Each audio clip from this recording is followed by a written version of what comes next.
Today is the very first day of our road trip through Andalusia. We arrived in Malaga around midnight, so we opted to spend the night at a nearby hotel, Malaga Nordstrom, and it was perfect for what we needed. But now it's the next day, and we need to head out and grab one of the most essential parts of this trip. The car.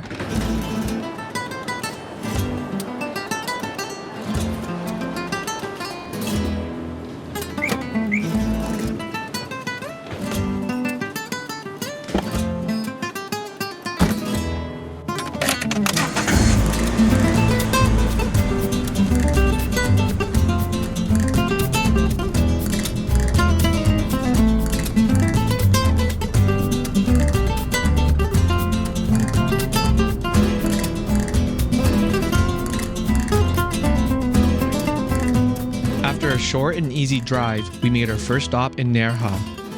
Nerja is a picturesque coastal city just east of Malaga on Spain's Costa del Sol.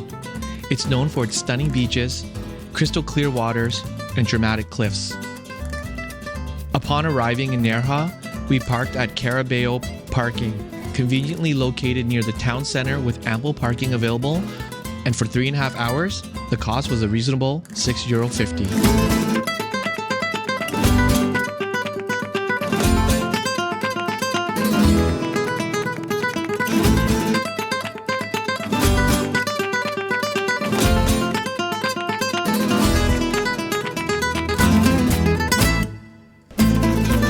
So after about an hour drive, we made it to Nerja because we wanted to see the Balcón de Europa. And this area makes for some great photos because, as you can see, there's this amazing coastline behind us that reminds me a lot of Portugal and some of the photos I took there. There's a ton of beachgoers and sunbathers, so there's some really interesting scenes that you can film or take photos of. But as you can tell, when you come late in the afternoon like we did, it's just filled with hordes of tourists. But at least it's really beautiful.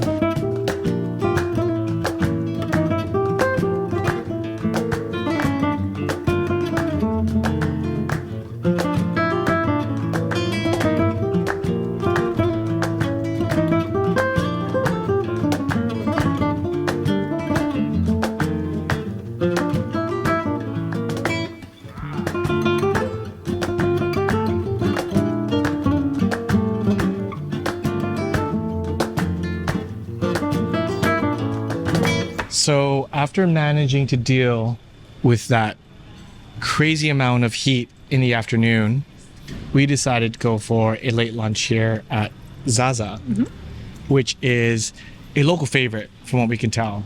It was basically lined up the entire time. The entire time. Yeah, they do a lot of takeaway, and their main dish is Rotisserie chicken. rotisserie chicken. That's right. They also have a lot of, traditional Spanish specialties. We got the rotisserie chicken, of course, with the fritas, so French fries.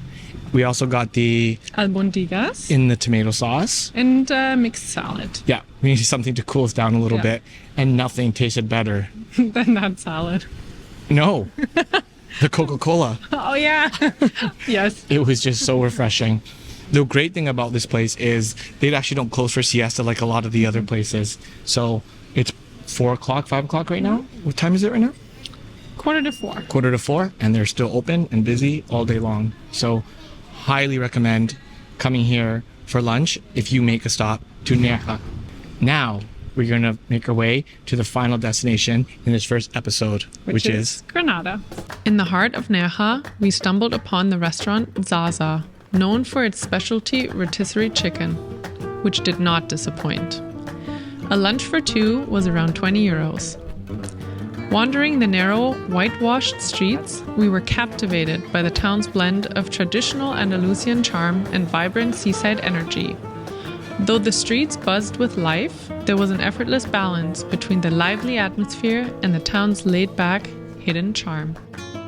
The 1-hour drive from Nerja to Granada takes you through a striking shift in scenery, from rolling hills to the mountainous landscapes of the Sierra Nevada. The drive was straightforward and beautiful. Once we arrived, we checked into our hotel, our first city where we were staying the night.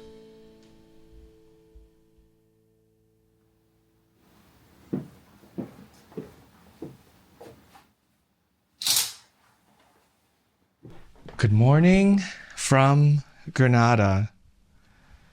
It was such a wonderful drive getting here. And we checked in to what we thought would be a beautiful property, but it actually exceeded expectations a little bit. The hotel that we decided to pick is called Shine Al Baizin. And is that right, Kat? Yeah, it's right. Shine Al Baizin. And it actually is on a protected road. So the only cars that can drive through are sort of the public transports or private charters. And it borders the canal. And what's really great is you get a beautiful view of the La Alhambra if you have a room facing that direction. We unfortunately do not, but we still get the beautiful rooftops of the Granada city. And what's really cool, and what Katerina mentioned to me, is because this region is close to North Africa, there is a bit of that sort of influence from Morocco a little bit. So this hotel has a little, the best way I can describe it is like a little courtyard or Innenhof if you're German, and it has a bit of a Riyadh vibe. And when I was younger, my parents used to show me these sort of traditional Asian movies. I don't know if you're a little Asian kid, but those Asian martial art movies, and they have this similar sort of courtyards. A lot of Japanese temples have them as well. And it's been a really nice experience. What's really cool is there's a coffee shop that Katerina had already researched, and it's a little craft coffee shop with some artisanal breakfasts and smoothies and all that. And it's built right into this hotel as well. So as soon as you wake up, you're ready for a good cup of coffee. The La Alhambra is a quick walk to the monument. It is uphill, and we are very excited to try and visit that because it is extremely busy and tickets are generally hard to get. So I think if you're planning to come to Granada, I would definitely try to book online. Go to the main website because there's a lot of dupe websites out there that are trying to charge you 30, 40, 50 euros. But the entrance price to visit the entire property is around 19 euros. So if you find a different price, then you're probably at the wrong place. So we're going to try to do that. We have another full day here to explore this beautiful, beautiful city. Like, it is just stunning here. All the nooks and crannies, the tight alleyways, and that gives you a lot of opportunities for some really beautiful photos and some scenes, because you get, as I mentioned in Porto, you get, yes, sharp light, but because of these nooks and crannies, you get different beams of light passing through. So the harsh light can be in your favor. So we are making our way towards La Alhambra, and what I didn't really expect is that this iconic monument is nestled in a beautiful park. Yeah, so you can take a bus up or a taxi if you have trouble walking up hills, because it is a bit of a elevation game. Nothing crazy, to be honest, but just be aware of that. Yeah. But once you get up, you are surrounded by all this greenery so far. Like, So it's lush considering this heat. Yeah, in the area of Spain is so dry. Yeah, but this area is absolutely stunning. We woke up at 7 a.m. because the main gates open at 8:30, and this is one of the major attractions here in Granada. So you're gonna want to be there early, and especially where we are right now in this time of year, it is so hot during the day. They even had on their website when buying tickets that you have to be aware of the heat and to bring lots of water and to avoid sort of midday visits if possible. Mm-hmm.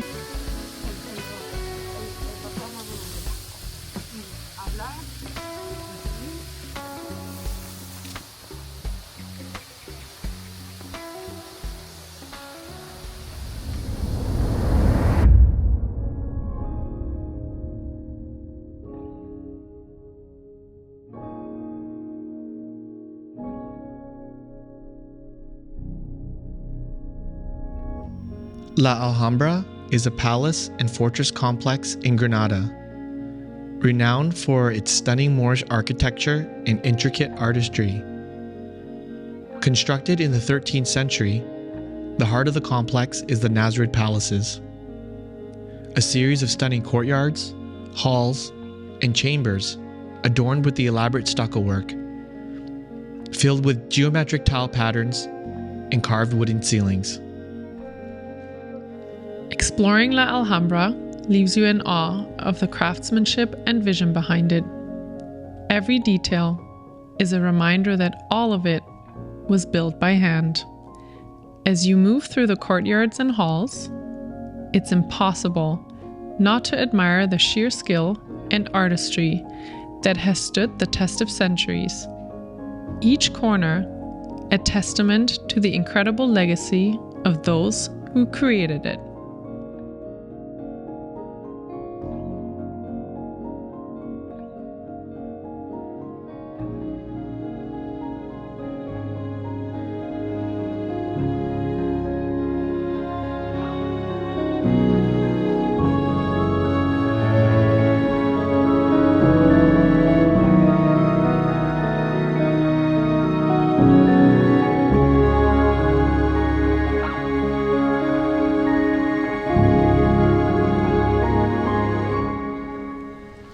This was our little visit to La Alhambra, and it's just as we expected. You can buy tickets the night before at midnight. They open up tickets for the following day. So if you don't want to pre-book any tickets, you'll be able to get in, I think. Hopefully, yeah, if you get on right at midnight, and if you remember to, because you're not too full from tapas or drunk from red wine, Yeah. then grab yourself some tickets. It's 19 euros as we had predicted it should be. Anything more expensive than that, then it's probably some organized tour group, which you don't really want to do. You don't have to. It's really easy to get around by yourself. Yeah, one key point is whatever time you book for, which we chose 9 a.m., as Kat said, you have to show up about 15-20 minutes before, because that 9 o'clock time is your entrance to the main palace. The Nasrid Palaces, so it's not the time for you to show up at the outside gate, it's for you to enter the actual Nasrid Palace. And what did you think of the palace? Stunning. I knew it was going to be stunning, but it exceeded my expectations. Absolutely beautiful. And as a photographer, showing up at 9 is obviously what most of us are going to choose to do. It is going to still be challenging to have certain scenes be empty because they stagger it and there's just a pretty decent amount of people already there. But there is pockets of space where you can get beautiful photos. They actually block off some spots so that you can get beautiful photos because no one can walk into them anyways. Yeah. But now it's around noon and it's like that second main wave when everyone has woken up and it is Packed. It is really packed now. Yeah, we don't want to be here anymore. It's also just too hot. Too hot. Yeah. Yeah. It is so warm, but the palace is sort of the main show. We're in the beautiful General Life Gardens right now, which is also really beautiful. A good place to get some shade and some quiet time. And the medieval castle ruins. Yeah, those were great as well. And you can walk up to a tower and see the whole city of Granada, which I thought was beautiful too. The coffees that we had was right outside the medieval castle entrance. And it was €1.70 for Café con leche, and it was really good. Actually, really good. Really, really good. We ended up getting a second round. They also serve some bocadillo sandwiches, so if you're hungry, you can get a little bit of food. And then now it's time for us to go because it's too hot, too full, and we're ready for some lunch. Exactly. Granada feels like a city where history and modern life blend seamlessly. You're surrounded by that typical Spanish architecture, lively squares, and the scent of orange blossoms. If you get hungry, there's a plethora of tapas bars to choose from. For one of our lunches, we went to Bar Avila, where the tapas were simple yet delicious. The tapas bar is packed with people crammed shoulder to shoulder, all vying for space. It's a frenzy of noise, flavor, and motion, but somehow that's all part of the charm.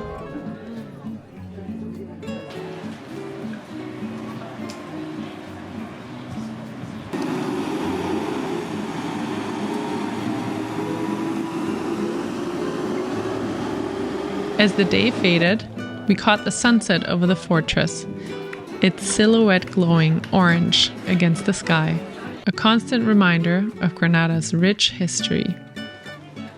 As the narrow Moorish streets lit up, it was time for dinner. Bartana and Bodegas Castañeda are the kind of places where the energy hits you as soon as you step inside. Every drink is served with local tapas. It's a frenzy of noise, flavor, and motion, but somehow that's all part of the charm. And that is it from Granada. How did you enjoy this sort of first big city in Andalusia? It's really beautiful. Like, I had no expectations, I think. And the little alleyways and the buildings and the plazas and all those government buildings. Yeah, it still has like a bit of like that old charm, a bit of that medieval vibe, that Moorish vibe, and that influence, those streets at night. I've never been to Morocco, but some of those winding streets you said reminded you of Morocco a lot. Yeah, and a lot of those restaurants too, or tea houses. Oh man, the light at nighttime just looks so cool. And then obviously the La Alhambra was just wow. Yeah. It's a sight to behold. We only spent like 3 hours there and we didn't really see everything. No, maybe half. You could right? spend the whole day. Yeah, double the amount of time. They do sell 2-day tickets just in case you want to spend more time there. And we also went up to the viewpoint, which was where a lot of the gypsies live. Yeah, it's the Mirador San Nicolas. Yeah, and what's that area called again?